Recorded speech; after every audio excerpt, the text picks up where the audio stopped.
Hello, and welcome to Med Table Talk. I'm your host, Tawana Bradley, and I'm a nurse practitioner in Atlanta, Georgia, with Georgia Cancer Specialists, an affiliate of Northside Hospital Cancer Institute.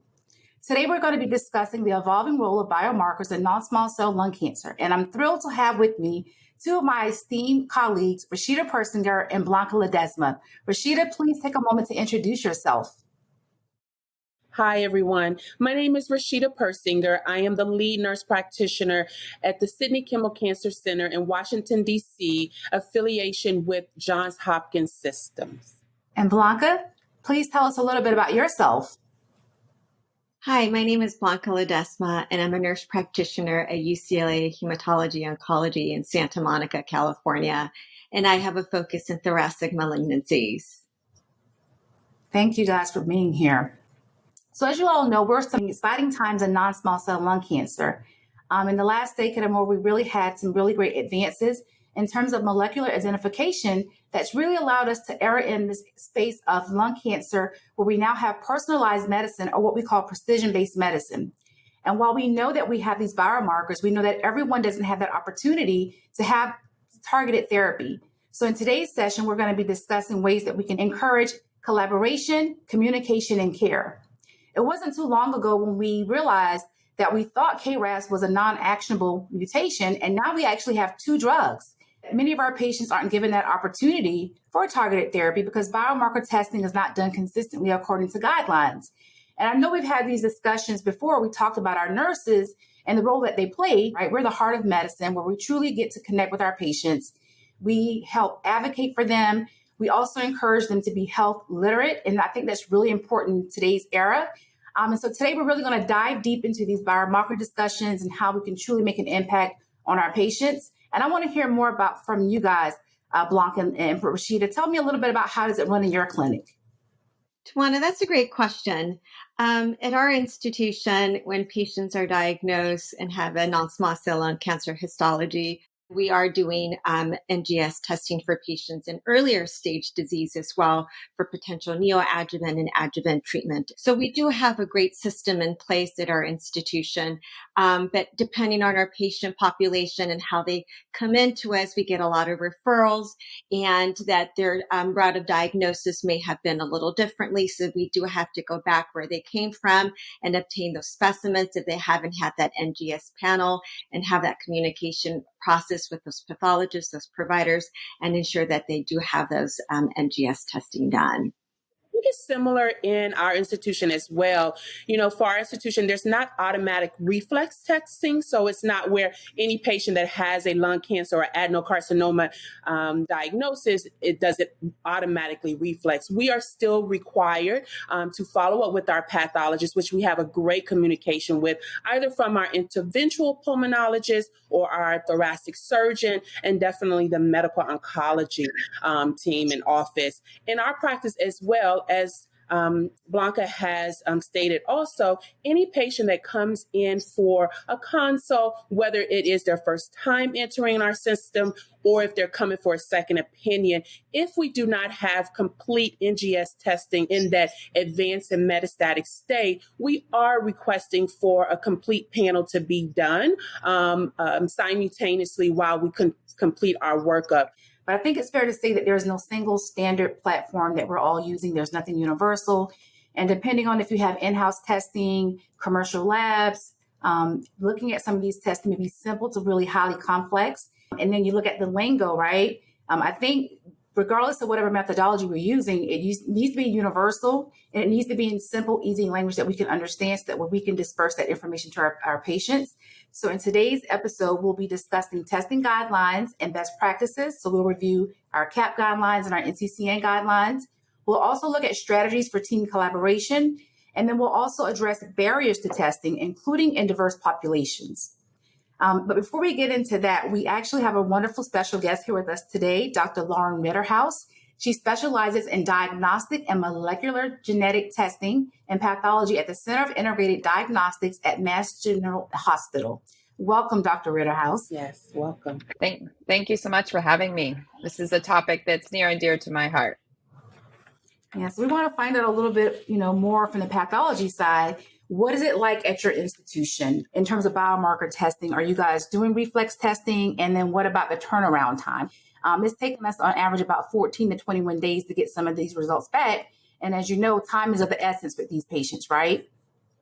Yes, that's absolutely right. And I love everything I've heard so far. It's amazing. You guys are really on the front lines as the patient's advocates, and hearing they're making sure everyone's getting panel testing and all the recommended biomarkers that they are is amazing. Because as you guys know, less than 50% of patients in the US receive all the recommended biomarkers that have advanced stage lung cancer. And so this is a really, I think, gap in healthcare equity that we're trying to address.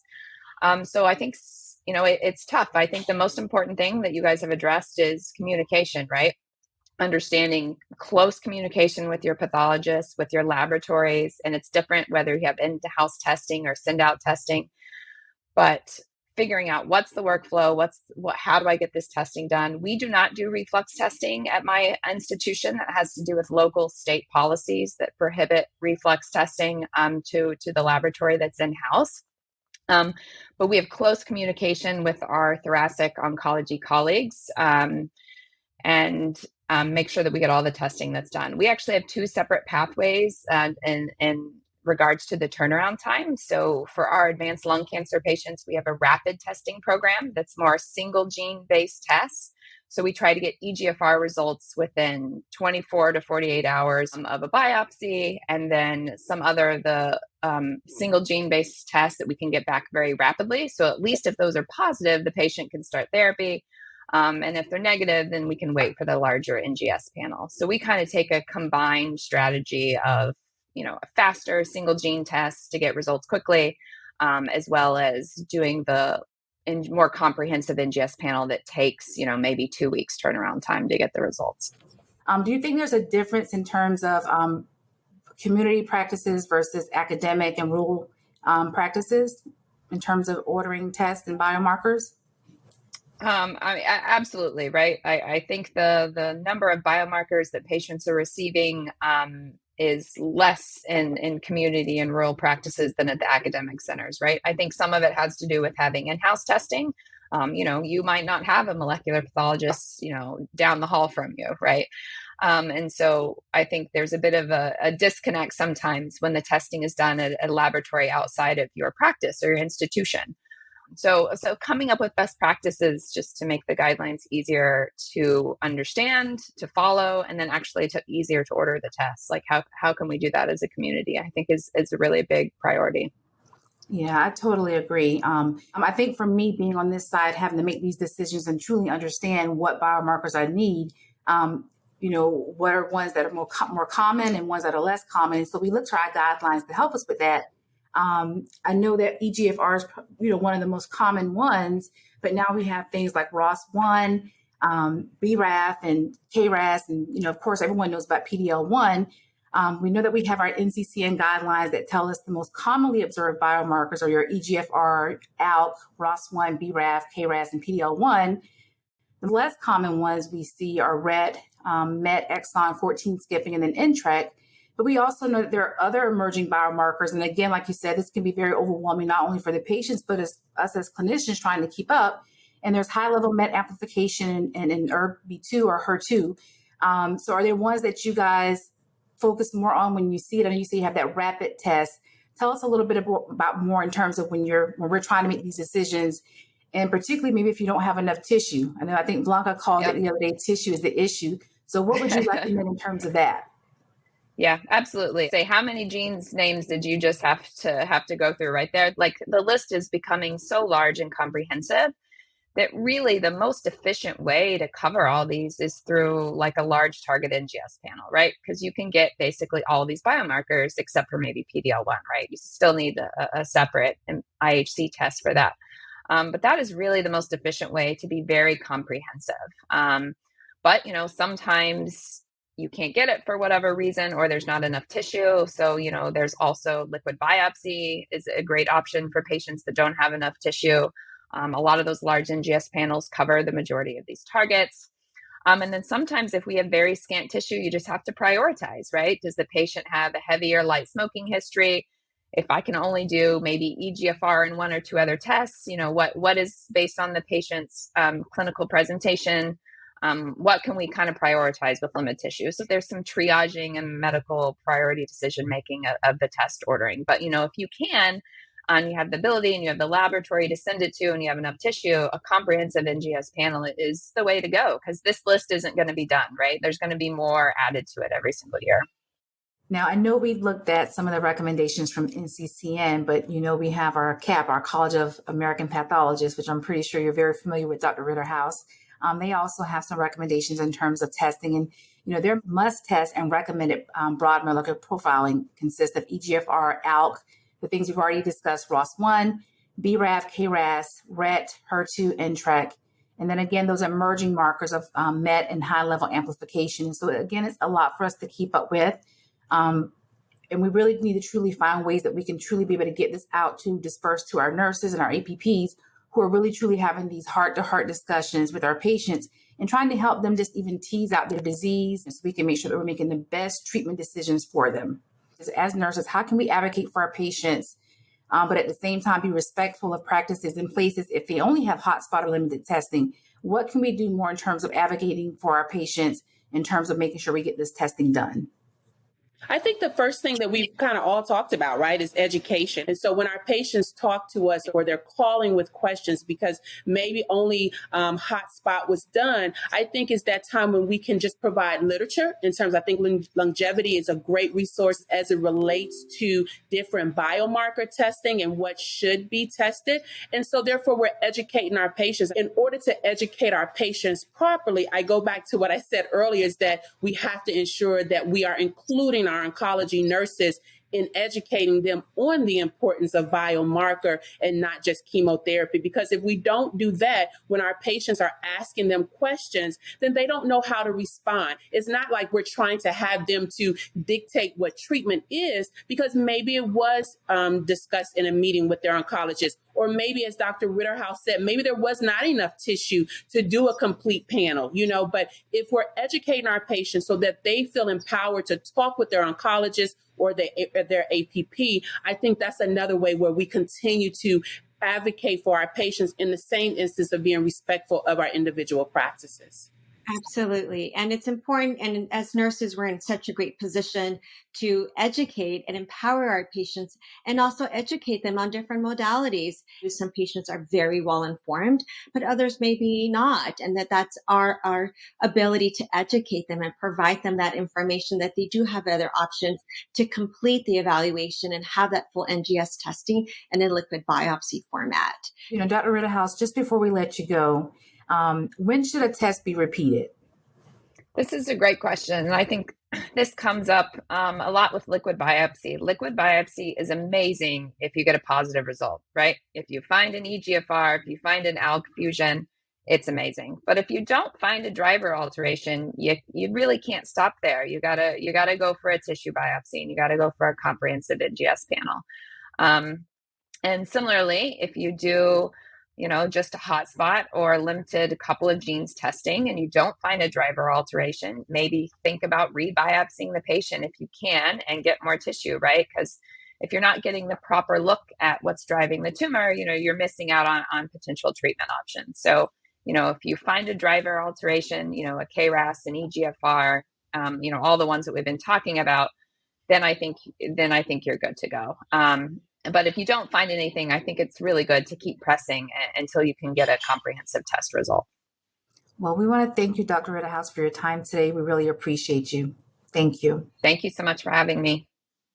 So Blanca and Rashid, I know that you guys are in both lung-specific clinics. And I want to know a little bit about what strategies do you all use to help facilitate collaboration between your pathologists, your other providers, and other disciplines. What are you guys doing? That's a great question, Tawana. At our institution, we're in a very great situation, and we're very privileged to have all our specialties in-house, and we have a great system that allows us to communicate with one another. But not all our patients are diagnosed at our institution. We have patients that come in from other institutions. We have patients that come in as a second opinion. And then we also have patients that are seen at our community practices. So that works a little differently than it does at the main site of our oncology practice. So really, communication is essential, that we communicate with all our services. Communication with our pathologists, our thoracic oncologists, our radiation oncologist, with our other oncologists in the community clinic, whether it's within our institution or our referral base. And if our patient does come from a referral, that we do have that open line of communication so that we can get any necessary information, records, pathology reports, and just the pathology tissue. We as APPs, as nurses, we are the glue that binds the multidisciplinary team together. We're so essential and integral to the patient's care team. And so at the end of the day, in any way, in a methodology that we can communicate, whether it's via phone, via an email, within our institutional system that is in place, but just constantly ensuring that we do have that communication process, all for the ultimate goal of the patient, so that the patient has the necessary care and evaluation in a timely fashion. So switching gears, we're going to talk a little bit about overcoming barriers to testing, right? And we know it can sometimes include cost, access, quantity, turnaround time, and then lack of awareness. And that's a common problem in terms of being that there's a lack of adequate tissue to run the NGS. And so, what are some tips that you guys are doing in terms of access and cost of reimbursement? We have a really large population of uninsured folks here. And so we have these institutional grants and programs put in place. But what are you guys doing when you're trying to order these tests and then, one, the person doesn't have insurance? So how can we even get the appropriate test to run the biomarkers? What are you guys doing? That's a great question, Tawana. There's a lot of robust financial programs with these third-party labs that do the testing. And so that we do direct our patients through these programs that can really assist them, because they're there in place to help them, to ensure that they do have the adequate testing. And again, these financial programs are very robust. They make it very easy for patients to qualify. The forms are very easy for them to fill out, very patient and user friendly. So really, they all want the patients to have the proper evaluation. Additionally, there's also these advocacy programs that also have financial assistance to ensure that patients that are underinsured or uninsured, or just patients who have this financial toxicity from their care, that they're just having this exorbitant amount of cost that they just can't, they have an additional out-of-pocket cost to help them meet those out-of-pocket costs, that there's this financial assistance through advocacy programs or through these third-party laboratories. If there's a lack of, again, tissue is the issue, that we, again, either consider, does the patient need to be rebiopsied? Can the patient be rebiopsied? If they cannot, or perhaps the patient is unwilling, because at times that may be the case, given an underlying comorbid conditions, location of disease, that liquid biopsy is always another option. It's very minimally invasive, and that we, again, educate our patients as APPs, as nurses. And as I'm sitting here thinking, being a person of color, we know that there's disparities within the Black community. And we know that uptake in terms of biomarker testing is lower among Black patients compared to white patients. And sometimes this stuff may be done unknowingly. We're not really conscious of it, but I think we really need to truly try to push the ball forward and really try to make sure that everyone has coverage, like you said, not just, people who have insurance. And we really have to find, again, other resources to truly get it out into the community, so that one, we can hopefully bridge the gap in terms of these disparities where we have lack of, resources because of racial and socioeconomic disparities, right? even as a Black woman, even as a person of color, we have to make sure that I'm not having implicit bias of other people of color that I see come into the office from different areas of the city, because we just can't put it on our counterparts, right? Because we come to the table as well with some implicit bias. And until we just realize, we just take it off and know that every person who can get tested should be tested. And when we start looking at that and not assuming certain things, I think, again, we do such a better thing for our patients. Absolutely. Right. So guys, as we wrap up this first episode of Med Table Talk, let's focus for a moment on what we'd like to see in a perfect world. So what would be your best hope for our future? My best hope for the future would be that all patients would have biomarker testing, regardless of their if they're insured, underinsured, and there would be enough tissue for everyone to have their NGS panel, and that patients would be empowered and be educated on the importance, what it means to their treatment, and making a treatment decision. But also that it's important that we do inform them that if they don't have an actionable mutation, that's okay as well. And that our patients have the most efficacious response as a result of having the best evaluation up front. That is my hope for the future. I look forward to the day that's what we look in advanced and metastatic lung cancer stage, that we just check, okay, yes, this was done, this was not done, and so forth, especially when patients come in our referral, when our nurses are doing those chart checks and they, update the oncologist like, hey, we don't have a complete biomarker, because everyone is educated on the importance of having that complete testing before the optimal first-line treatment is assigned to that patient. I totally agree. And then for me, I would like to see if every patient, from the moment that they even see that nodule on a chest X-ray or a CT scan, that the discussions about biomarker testing are done up front before the biopsy is even scheduled. So we want to thank you guys for participating in today's episode of Med Table Talk. There are several resources you can download from this website. We want you to stay tuned for the next 3 episodes. Episode 2, Biomarker Testing, Shaping Personalized Medicine. Episode 3, Novel Therapeutics, Changing the Treatment Landscape for Non-Small Cell Lung Cancer. Followed by Episode 4, Practical Strategies for Preventing and Mitigating Toxicities for Targeted Therapy. We hope that you learned a lot today. And to get credit for this activity, complete the post-test and evaluation. We thank you.